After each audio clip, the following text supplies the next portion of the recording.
William Wordsworth theory of poetic composition, preface to lyrical ballads में theory of poetic composition, poem कैसे लिखता है Wordsworth. William Wordsworth preface to lyrical ballads 1800, revised in 1802, revolutionized English poetry by asserting that poetry should deal with the incidents and situations from common life, use the language really used by men। ये sentence गलत है।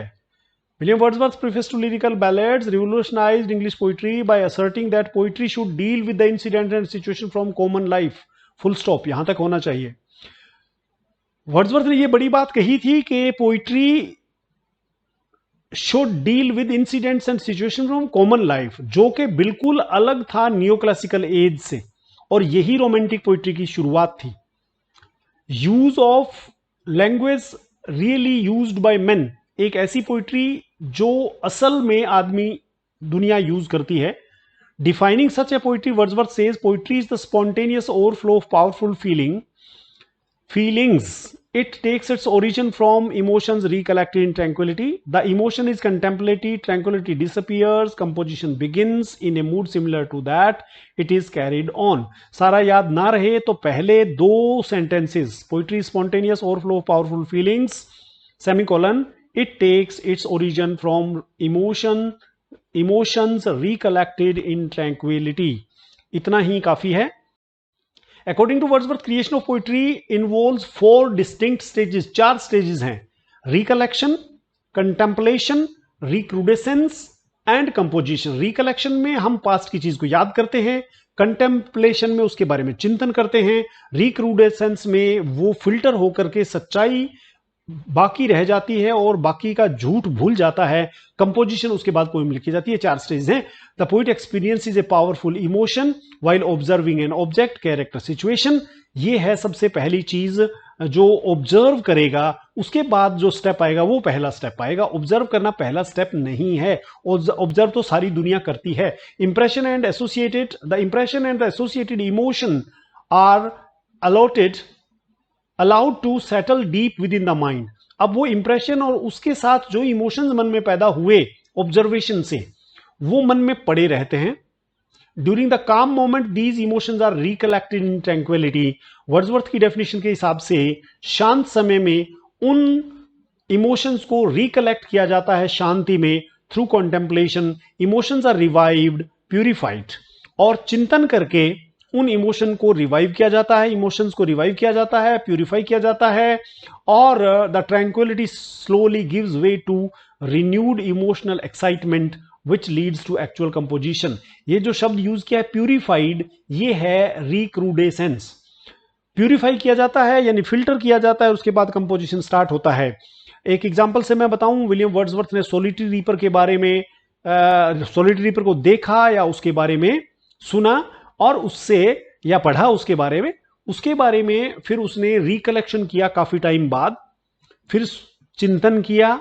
चिंतन में उसके बारे में क्या क्या बातें याद रही, याद आई, उनको रिक्रूडेसेंस करके और फिर कंपोज किया, पोइम को लिखा, इस कविता को। The poetic process according to Wordsworth eliminates casual and superfluous elements, leaving behind only ideal और essential truth.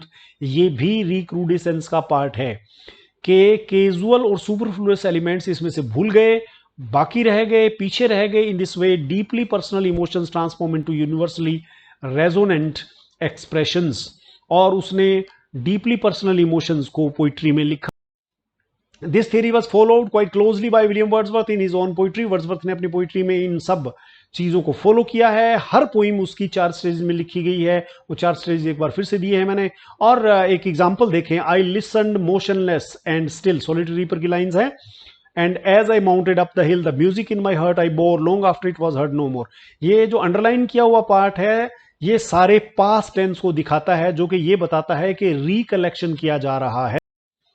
Spontaneity, powerful feelings, contemplation, recollection are all perceptible in Wordsworth's poems. Spontaneity, powerful feelings, उनका contemplation, recollection, सब चीज नजर आ रही है। With the help of this theoretical framework, Wordsworth brought in a radical shift from artificial diction and elevated themes of neoclassical poetry to a new poetic ideal rooted in simplicity and emotional truth. Wordsworth with the help of this theoretical framework, इस theory के system के हिसाब से Wordsworth एक बड़ा change लाया artificial Dickson वाली poetry से, उसको हटाया और नई पोइट्री लिखी एलिवेटेड थीम्स वाली, जो कि न्यू क्लासिकल पोइट्री से अलग थी, और न्यू पोइट्रिक आइडियल स्थापित किया. He rejected ornamentation and intellectualism in poetry, arguing instead that true poetry springs from powerful feelings.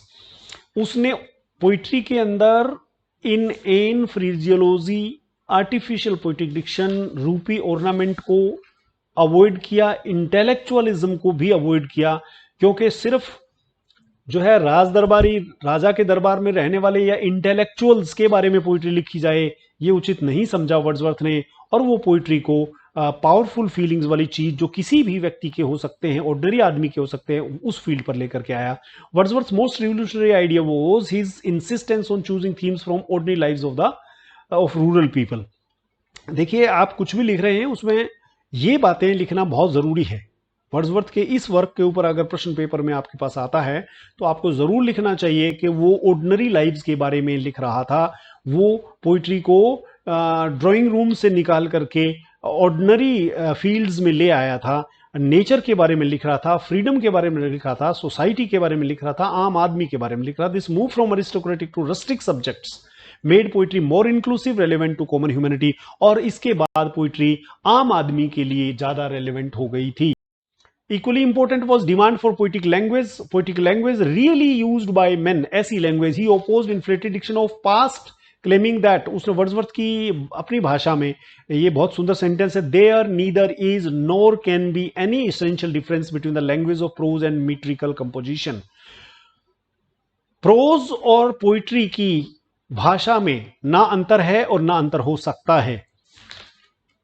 वैसे भाषा में अंतर नहीं हो सकता, लेकिन ये पोइट्री शब्दावली में अंतर नहीं हो सकता. लैंग्वेज में, ये लैंग्वेज की वजह वोकैबुलरी होना चाहिए था, लेकिन चलो वर्ड्सवर्थ ने लिखा है तो समझ के ही लिखा होगा.